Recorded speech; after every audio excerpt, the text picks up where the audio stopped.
let's be honest for a second.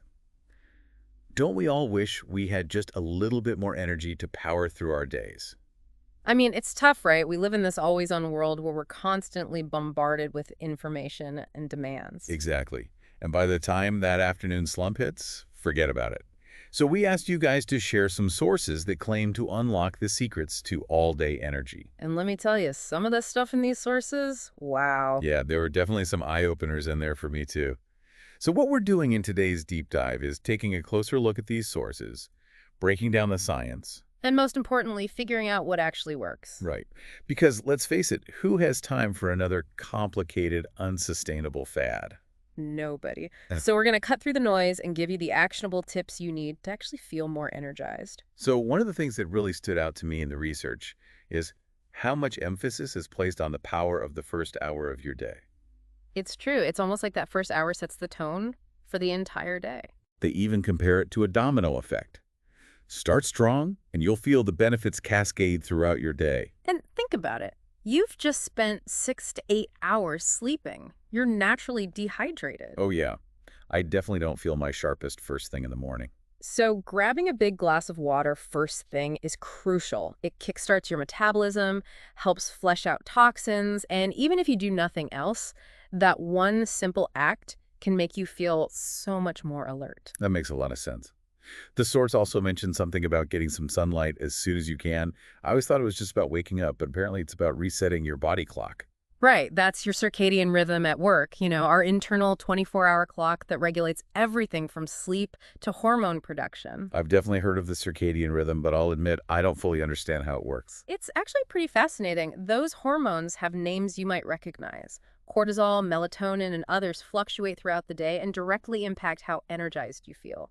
So even a few minutes of natural light first thing helps to get that cycle in sync. Got it. So we're not talking about doing sun salutations in our pajamas, but maybe just opening the blinds and letting the light in. Exactly. And while you're at it, the source recommends incorporating some movement, even if it's just 5 to 10 minutes of stretching or a quick yoga routine. So it's not about intense exercise at this point, but more about just getting the blood flowing. Precisely. Think of it like athletes warming up before a big game. They're priming their bodies and minds, reducing stress hormones, and improving focus. Okay, so we've hydrated, we've seen the sun, we've stretched. What's next on our energy-boosting morning routine? Well, we can't forget about breakfast, and the source is pretty specific about what they recommend: eggs, avocado, and whole grain toast. I'm seeing a theme of balance here, which I like. There's a good reason for that combination. It's not just about feeling full, it's about fueling your brain and body for sustained energy. Right, we don't want to just feel energized for an hour and then crash. Exactly. Eggs provide protein, which breaks down slowly, giving you that long-lasting energy. Avocado has healthy fats that keep you feeling satisfied and prevent energy crashes. And the complex carbs from whole grain toast release energy gradually. So you avoid those mid-morning slumps. It's like choosing premium gas for your car instead of that cheap stuff that burns out quickly. I love that analogy. Okay, so we've nailed the morning routine, but what about keeping our energy up all day long? The source talks a lot about choosing foods that act like fuel for your body. What are some of the top energy-boosting foods we should be reaching for? Well, they highlight a few real powerhouses: oats, bananas, leafy greens, nuts and seeds, and berries. Okay, those all sound pretty healthy, but I'm curious, why are those specific foods so good for energy? I'll break it down. Let's start with oats. They're packed with complex carbs and fiber. That means they release energy slowly and keep you feeling full and energized for a longer time. There was actually a study published in the Journal of Nutrition that showed people who ate oats for breakfast had better cognitive function throughout the morning compared to those who ate a sugary breakfast. Wow, so a bowl of oatmeal could actually make me sharper. I'm sold. What about bananas? Bananas are great too. They're full of natural sugars for quick energy, potassium for muscle function, and, like oats, fiber to help regulate that energy release. And then we've got leafy greens. I have to admit, sometimes a salad just doesn't sound as appealing as a donut, especially when I'm feeling tired. I hear you. But leafy greens are seriously good for you. They're loaded with magnesium and iron, which are both essential for energy production. When your body is deficient in those nutrients, you're much more likely to feel tired and sluggish. So you're saying a salad could actually be the key to conquering that 3 p.m. energy dip? It certainly can help. And let's not forget about nuts and seeds. They offer a great mix of healthy fats, protein, and fiber, making them the perfect on-the-go snack for sustained energy. Plus, they're so portable. For those of us who are always running from one thing to the next, it's so easy to just throw a bag of almonds in your purse or backpack. Exactly. And last but not least, we have berries. They're full of antioxidants, which help protect your cells from damage and contribute to higher energy levels in the long run. It's like giving your cells an extra layer of armor. So it's not just about quick fixes, it's about making choices that support our energy levels over time. It sounds like what we're really talking about here is maintaining stable blood sugar throughout the day. That's a crucial point. When your blood sugar is stable, you avoid those dramatic energy spikes and crashes. You feel more in control and less likely to reach for those quick fixes that ultimately sabotage your energy in the long run. This is all making so much sense. But what about that dreaded afternoon slump? That feeling around 2 or 3 p.m. when your energy just completely tanks. We all know it. We all hate it. Is there any hope for us? There is. Actually, the source has a surprisingly simple solution for that afternoon slump. Stay hydrated. Seriously, just water. I was kind of hoping you were going to say chocolate. I mean, chocolate can be nice, but it's not exactly the best long-term energy booster. Dehydration, on the other hand, that's a major contributor to fatigue, and it's an easy fix. Okay, I'll bite. Why is dehydration such an energy zapper? Think about it. Our bodies are mostly water. Every single cell needs water to function properly. Right, I remember learning that in middle school science class. And when we're even mildly dehydrated, everything slows down. We just don't operate at our peak. It can make us feel tired, sluggish, even a bit foggy-headed. Okay, so you're saying instead of reaching for that second cup of coffee when I hit that afternoon slump, maybe I should be reaching for a glass of water. It's definitely worth trying. Keep a water bottle on your desk and sip on it throughout the day. Seriously, you might be amazed at how much of a difference it makes. Duly noted. I'm going to put a reminder on my phone right now. Drink water. Feel amazing. Okay, back to the source. They also mentioned eating a lighter lunch. Yes. They specifically recommend sticking to lean protein, veggies, and whole grains. Instead of that heavy carb-laden meal deal. Oh, so like a big pasta dish or a burger and fries. Exactly. Those kinds of meals can send your blood sugar on a roller coaster ride. It spikes way up and then crashes down, leaving you feeling sluggish and mentally drained. It's that classic sugar crash. Ugh, I hate that feeling. Nobody likes it. Sticking with lighter, more balanced meals helps keep your blood sugar stable and your energy levels consistent. Okay, no more double cheeseburgers for me. What about if you already had that heavy lunch and you're feeling that afternoon slump coming on strong? Is there anything you could do for a quick energy boost?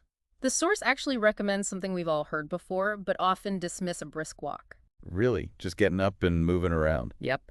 Even a 5-minute walk can make a world of difference. It gets your blood flowing, delivering oxygen and nutrients to your brain. It's like hitting the reset button. So simple, yet so effective. I like it. Right? And if you can swing it, they also talk about power naps. Okay, I know this one isn't realistic for everyone, but tell me more about these magical power naps. You'd be surprised how restorative even a short nap can be, especially if you're really dragging. The key is to keep it short, like 10 to 20 minutes max. So just a little cat nap. Exactly. And avoid napping too late in the day so you don't mess up your sleep schedule. There's a lot of science behind power naps too. They align with our natural dips in the circadian rhythm, giving your body a chance to recharge. So it's almost like we're hardwired for these little energy boosts throughout the day. I'm starting to see why those Silicon Valley companies are installing nap pods in their offices. Maybe we should all start petitioning our bosses. But speaking of recharging, we haven't even talked about the most important one, sleep. Ah, yes. Sleep, the foundation of all energy. I mean, we all know we should be getting enough sleep, but sometimes it feels like an impossible dream. But I'm curious what actually happens in our brains and bodies while we're sleeping that makes it so vital for our energy levels. Well, it's not just about resting our weary muscles. While we're sleeping, our brains are hard at work consolidating memories, processing emotions, clearing out toxins, even repairing cellular damage. I always thought of sleep as like downtime for our brains, but it sounds like it's actually pretty busy. It's a lot more active than you might think. And it's not just one long snooze fest either. Our brains cycle through different stages of sleep throughout the night. Right. I've heard of those different stages of sleep: light sleep, deep sleep, REM sleep. But I never really understood what they do. Yeah, the names can be a little confusing, but each stage plays a unique and important role. Light sleep is like that transitional phase between wakefulness and sleep. When you're drifting off and you might be easily awakened. Oh, like when you're watching a movie and you suddenly realize you missed the last 5 minutes because you kind of dozed off. Exactly. Then there's deep sleep. That's when our bodies really get down to business repairing tissues, building bone and muscle, strengthening the immune system. It's like a nightly tune-up for our physical health. And deep sleep is the one that's really hard to wake up from, right? Like if your alarm goes off during deep sleep, you feel like a zombie. Precisely. And finally, we have REM sleep, which stands for rapid eye movement sleep. Oh, yeah, that's the stage where we have all those crazy dreams. Exactly. During REM sleep, our brains are super active. It's when we process emotions, consolidate memories, and even spark creativity. Some researchers believe it plays a role in problem solving and learning too. Wow, it's like our brains are having their own little late night party while we're out cold. So it's not just about quantity, it's about quality too. We need to make sure we're cycling through all these different stages of sleep to reap the full benefits. Absolutely. If we shortchange ourselves on sleep, our bodies and minds don't get the full recharge they need. We wake up feeling groggy, irritable, and just plain exhausted. And as we talked about earlier, that can lead to all sorts of problems, including those afternoon energy slumps. You're definitely making me rethink those late night Netflix binges. So, besides aiming for 7 to 8 hours a night, are there any other things we can do to improve our sleep quality? The source actually has some great tips for that too. They emphasize the importance of creating a sleep-conducive environment. Okay, so what does that mean exactly? Well, remember those fundamentals we talked about earlier? Cool, dark, and quiet. Right, like a cave, basically. Pretty much. Our bodies are incredibly sensitive to light, and they naturally produce melatonin, the sleep hormone, in response to darkness. So minimizing light exposure before bed is crucial. So dimming the lights, putting away the phone, and trying to resist the urge to scroll through social media before bed. Easier said than done. I know, I know. It's a tough habit to break in our always connected world, but trust me, it's worth it. Think of it as an investment in your energy. You're right, a good night's sleep is definitely worth unplugging for. Okay, so we've covered a lot of ground today. Morning routines, food choices, power naps, sleep hygiene.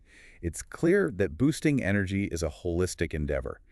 It's not about finding that one magic solution, but rather about creating a lifestyle that supports our energy levels from the inside out. And it's not about being perfect. Nobody's perfect. It's about making small, consistent changes that you can actually stick with. That's such a great reminder. It can be so overwhelming when you feel like you have to overhaul your entire life. Exactly. It's not about deprivation or restriction. It's about making choices that nourish and energize your body and mind. And remember, even small changes can make a big difference. I think that's the perfect takeaway from today's deep dive. Small changes lead to big results. So for our listeners, what's one small change you're going to commit to this week to boost your energy? Maybe it's starting your day with a big glass of water and a few minutes of sunshine. Or swapping out that afternoon candy bar for a handful of almonds, or a brisk walk around the block. Whatever it is, I hope you feel empowered to take that first step and start creating a more energized and vibrant life for yourself. Thanks for joining us for another deep dive. Until next time, stay energized, my friends.